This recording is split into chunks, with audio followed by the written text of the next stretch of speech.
Hola, bienvenidos. Mi nombre es Lucas Marín. Bienvenidos a Lectura Pública de la Biblia. Y hoy tenemos una sesión increíble. Vamos a compartir juntos, en primer lugar, sobre el Salmos 128, donde vamos a encontrar el cántico para los peregrinos que suben a Jerusalén. Hay varias bendiciones familiares y como todo salmo estoy 100% seguro que va a ser un tiempo de mucha bendición. Luego vamos a avanzar en la lectura con Éxodo 4 al 5, donde nos encontramos con varias señales del poder de Dios y también una situación donde Moisés regresa a Egipto. En este pasaje hay un diálogo, hay una conversación de Dios con Moisés que es realmente increíble. Presten mucha atención cuando vayan avanzando en la lectura en esa parte, porque estoy muy seguro que les va a ser de mucha bendición. Y luego de eso nos vamos a encontrar con Moisés y Aarón hablando con el faraón, presentándose ante el faraón y un desenlace muy interesante de cómo Dios obrando a través de sus vidas. Y por último, vamos a cerrar con Marcos capítulo 4, que es un capítulo muy rico en un montón de aspectos, ya que tiene un montón de parábolas y un montón de palabras de parte de nuestro Dios, predicaciones directas. Nos vamos a encontrar con la parábola del sembrador, la parábola de la lámpara, la parábola de la semilla que crece, la semilla de la mostaza.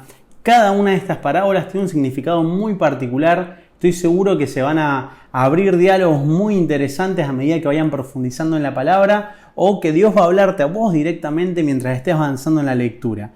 Y por último nos encontramos con el pasaje de Jesús calmando la tormenta. Me parece genial para cerrar la sesión en la confianza plena que podemos tener en ese Jesús, que sin importar la tormenta que estemos atravesando, podemos tener una confianza plena de que Él está en control de nuestras vidas. Que te sea de mucha bendición esta lectura y nos vemos en una próxima sesión. ¡Bendiciones!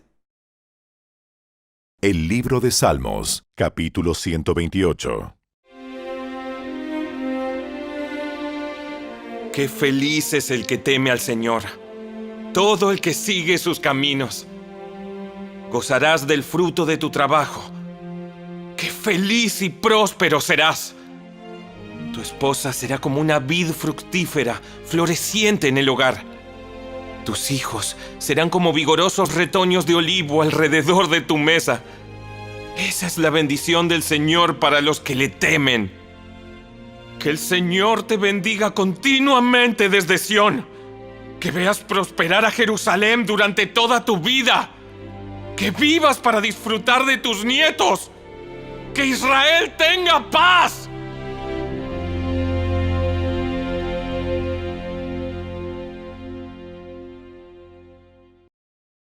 El libro del Éxodo, capítulo 4. Sin embargo, Moisés protestó de nuevo. ¿Qué hago si no me creen o no me hacen caso? ¿Qué hago si me dicen, el Señor nunca se te apareció? Entonces el Señor le preguntó: ¿Qué es lo que tienes en la mano? Una vara de pastor. Arrójala al suelo. Así que Moisés la tiró al suelo y la vara se convirtió en una serpiente. Entonces Moisés saltó hacia atrás, pero el Señor le dijo: Extiende la mano y agárrala de la cola.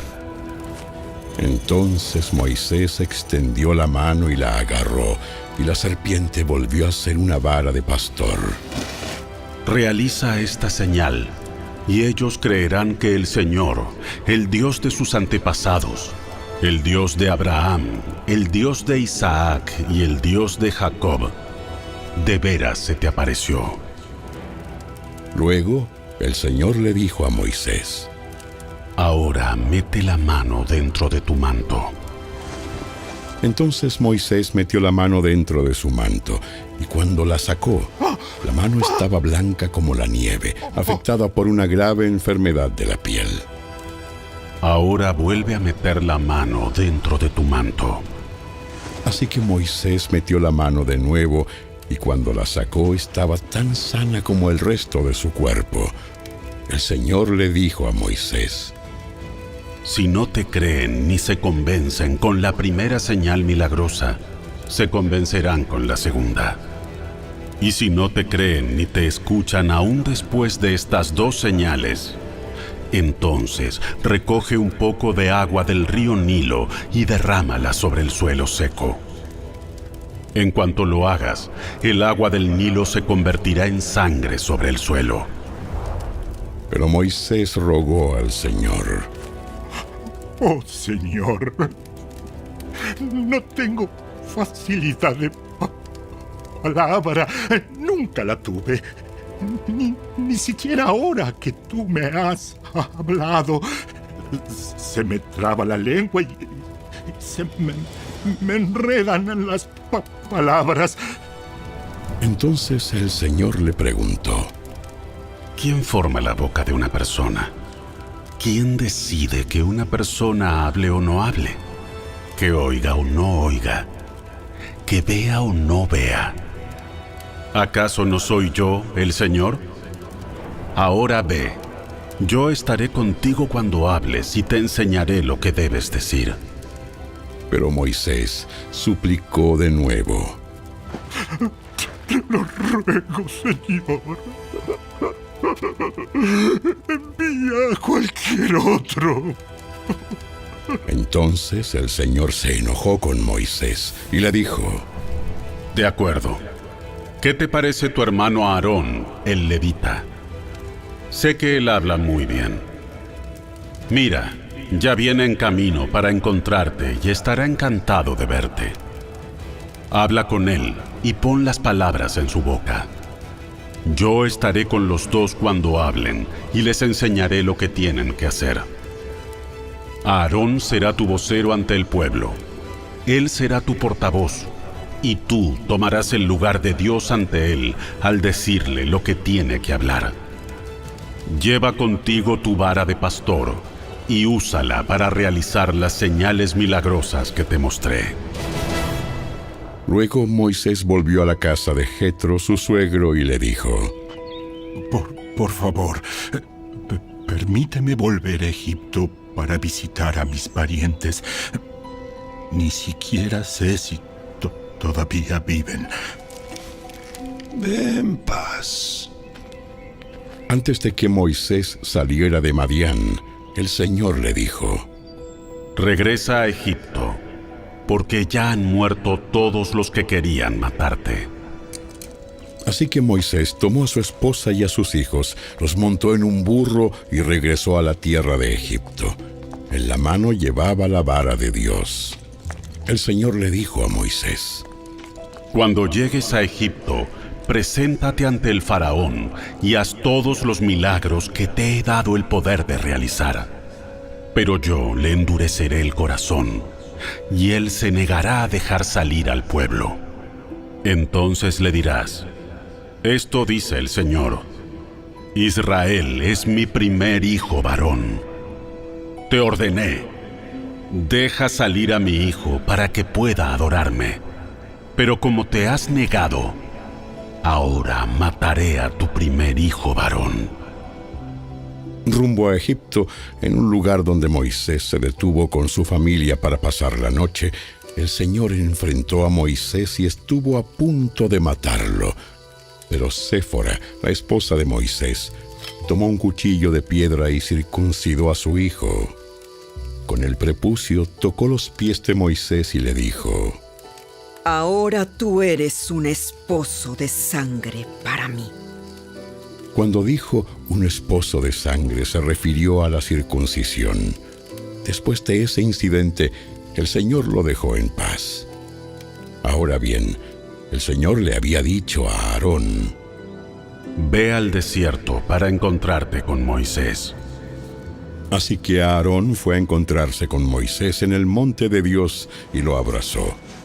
Moisés le contó todo lo que el Señor le había ordenado que dijera y también le contó acerca de las señales milagrosas que el Señor lo mandó a realizar. Luego, Moisés y Aarón regresaron a Egipto y convocaron a todos los ancianos de Israel. Aarón les dijo todo lo que el Señor le había dicho a Moisés, y Moisés realizó las señales milagrosas a la vista de ellos. Entonces el pueblo de Israel quedó convencido de que el Señor había enviado a Moisés y a Aarón. cuando supieron que el Señor se preocupaba por ellos y que había visto su sufrimiento, se inclinaron y adoraron.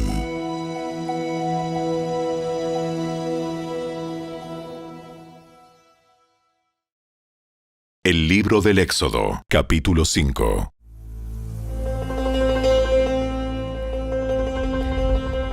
Después del encuentro con los líderes de Israel, Moisés y Aarón fueron a hablar con el faraón y le dijeron: Esto dice el Señor, Dios de Israel. Deja salir a mi pueblo para que celebre un festival en mi honor en el desierto. Ah, ¿sí? ¿Y quién es ese señor? ¿Por qué tendría que escucharlo y dejar ir a Israel? Yo no conozco a ese tal señor y no dejaré que Israel se vaya. Pero Aarón y Moisés insistieron: El Dios de los hebreos nos ha visitado. Por lo tanto, déjanos hacer un viaje de 3 días al desierto a fin de ofrecer sacrificios al Señor nuestro Dios. Si no lo hacemos, nos matará con una plaga o a filo de espada. El faraón respondió: Moisés y Aarón, ¿por qué distraen al pueblo de sus tareas? ¡Vuelvan a trabajar! Miren, hay muchos de su pueblo en esta tierra y ustedes les impiden continuar su labor. Ese mismo día, el faraón dio la siguiente orden a los capataces egipcios y a los jefes de cuadrilla israelitas: Ya no les provean paja para hacer los ladrillos. Hagan que ellos mismos vayan a buscarla, pero exíjanles que sigan fabricando la misma cantidad de ladrillos que antes. ¡No reduzcan la cuota! Son unos perezosos. Por eso claman: déjanos ir a ofrecer sacrificios a nuestro Dios. Cárguenlos con más trabajo. Háganlos sudar. Así aprenderán a no dejarse llevar por mentiras. Entonces, los capataces y los jefes de cuadrilla salieron a informarle al pueblo: El faraón dice lo siguiente: Ya no les proporcionaré paja. Tendrán que ir ustedes mismos a conseguirla por donde puedan. Pero deberán producir la misma cantidad de ladrillos que antes. Así que el pueblo se dispersó por todo Egipto en busca de hierba seca para usar como paja. Mientras tanto, los capataces egipcios no dejaban de apremiarlos. Cumplan con la cuota diaria de producción. Tal como cuando se les proporcionaba la paja. Después, azotaban a los jefes de cuadrilla israelitas que los capataces egipcios habían puesto a cargo de los trabajadores. ¿Por qué no cumplieron con sus cuotas? ¿Por qué no cumplieron con sus cuotas ni ayer ni hoy? ¡Ni ayer ni hoy! Entonces los jefes de cuadrilla israelitas fueron a rogarle al faraón: Por favor, no trate así a sus siervos. Ya no nos dan paja, pero aún así los capataces nos exigen que sigamos haciendo ladrillos. Nos golpean, pero no es nuestra culpa. Es culpa de su propia gente. Pero el faraón gritó: Ustedes son unos holgazanes, haraganes. Por eso andan diciendo: déjenos ir a ofrecer sacrificios al Señor. ¡Vuelvan ya mismo a trabajar! No se les dará paja, pero aún así tendrán que producir la cuota completa de ladrillos. Los jefes de cuadrilla israelitas Se dieron cuenta de que estaban en serios problemas cuando les dijeron: no debe disminuir la cantidad de ladrillos que se fabrica por día. Al salir del palacio del faraón, se cruzaron con Moisés y con Aarón, quienes estaban esperándolos afuera. Los jefes de cuadrilla les dijeron: ¡que el Señor los juzgue y los castigue por habernos hecho repugnantes a los ojos del faraón y sus funcionarios! Ustedes mismos les pusieron una espada en la mano. Les dieron una excusa para que nos maten. Entonces Moisés fue ante el Señor y protestó: Señor, ¿por qué trajiste toda esta desgracia a tu propio pueblo? ¿Por qué me enviaste? Desde que me presenté ante el faraón como tu vocero, él se ha vuelto aún más brutal contra tu pueblo. Y tú no has hecho nada para rescatarlos.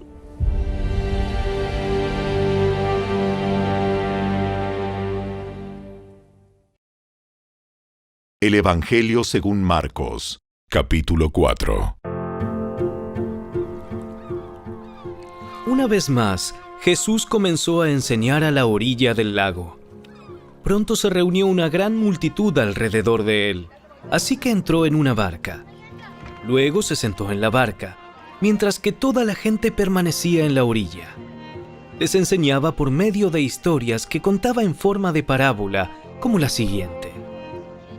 ¡Escuchen! Un agricultor salió a sembrar. A medida que esparcía la semilla por el campo, algunas cayeron sobre el camino y los pájaros vinieron y se las comieron. Otras cayeron en tierra poco profunda con roca debajo de ella. Las semillas germinaron con rapidez porque la tierra era poco profunda. Pero pronto las plantas se marchitaron bajo el calor del sol y como no tenían raíces profundas, murieron. Otras semillas cayeron entre espinos, los cuales crecieron y ahogaron los brotes. Así que esos brotes no produjeron grano.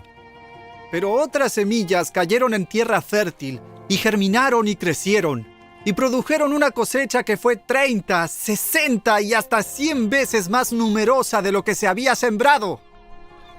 Luego les dijo: el que tenga oídos para oír, que escuche y entienda. Más tarde, cuando Jesús se quedó a solas con los 12 discípulos y con las demás personas que se habían reunido, le preguntaron el significado de las parábolas. Él contestó: a ustedes se les permite entender el secreto del reino de Dios, pero utilizo parábolas para hablarles a los de afuera, para que se cumplan las escrituras. Cuando ellos vean lo que hago, no aprenderán nada. Cuando oigan lo que digo, no entenderán. De lo contrario, se volverían a mí y serían perdonados. Luego Jesús les dijo: si no pueden entender el significado de esta parábola, ¿cómo entenderán las demás parábolas? El agricultor siembra las semillas al llevar la palabra de Dios a otros. Las semillas que cayeron en el camino representan a los que oyen el mensaje, pero enseguida viene Satanás y lo quita. Las semillas sobre la tierra rocosa representan a los que oyen el mensaje y de inmediato lo reciben con alegría. Pero como no tienen raíces profundas, no duran mucho. En cuanto tienen problemas o son perseguidos por creer la palabra de Dios, caen. Las semillas que cayeron entre los espinos representan a los que oyen la palabra de Dios. Pero muy pronto el mensaje queda desplazado por las preocupaciones de esta vida, el atractivo de la riqueza y el deseo por otras cosas, así que no se produce ningún fruto. Y las semillas que cayeron en la buena tierra representan a los que oyen y aceptan la palabra de Dios y producen una cosecha 30, 60 y hasta 100 veces más numerosa de lo que se había sembrado. Entonces Jesús les preguntó: ¿acaso alguien encendería una lámpara y luego la pondría debajo de una canasta o de una cama? ¡Claro que no! Una lámpara se coloca en un lugar alto donde su luz alumbre. Pues todo lo que está escondido tarde o temprano se descubrirá y todo secreto saldrá a la luz. El que tenga oídos para oír, que escuche y entienda. Luego agregó: Presten mucha atención a lo que oyen. Cuanto más atentamente escuchen, tanto más entendimiento les será dado y se les dará aún más. A los que escuchan mis enseñanzas se les dará más entendimiento, pero a los que no escuchan se les quitará aún lo poco que entiendan. El reino de Dios es como un agricultor que esparce semilla en la tierra. Día y noche, sea que él esté dormido o despierto, la semilla brota y crece, pero él no entiende cómo sucede. La tierra produce las cosechas por sí sola. Primero aparece una hoja, luego se forma la espiga y finalmente el grano madura. Tan pronto como el grano está listo, el agricultor lo corta con la hoz porque ha llegado el tiempo de la cosecha. ¿Cómo puedo describir el reino de Dios? ¿Qué relato emplearé para ilustrarlo? Es como una semilla de mostaza sembrada en la tierra. Es la más pequeña de todas las semillas, pero se convierte en la planta más grande del huerto. Sus ramas llegan a ser tan grandes que los pájaros hacen nidos bajo su sombra. Jesús empleó muchas historias e ilustraciones similares para enseñar a la gente, tanto como pudieran entender. De hecho, durante su ministerio público, nunca enseñó sin usar parábolas, pero después, cuando estaba a solas con sus discípulos, les explicaba todo a ellos. Al atardecer, Jesús dijo a sus discípulos: Crucemos al otro lado del lago. Así que dejaron a las multitudes y salieron con Jesús en la barca, aunque otras barcas lo siguieron. Pronto se desató una tormenta feroz y olas violentas entraban en la barca, la cual empezó a llenarse de agua. Jesús estaba dormido en la parte posterior de la barca, con la cabeza recostada en una almohada. Los discípulos lo despertaron. ¡Maestro! ¡Maestro! ¿No te importa que nos ahoguemos? Cuando Jesús se despertó, reprendió al viento y dijo a las olas: ¡Silencio! ¡Cálmense! De repente, el viento se detuvo y hubo una gran calma. Luego él les preguntó: ¿Por qué tienen miedo? ¿Todavía no tienen fe? Los discípulos estaban completamente aterrados. ¿Quién es este hombre? Hasta el viento y las olas lo obedecen.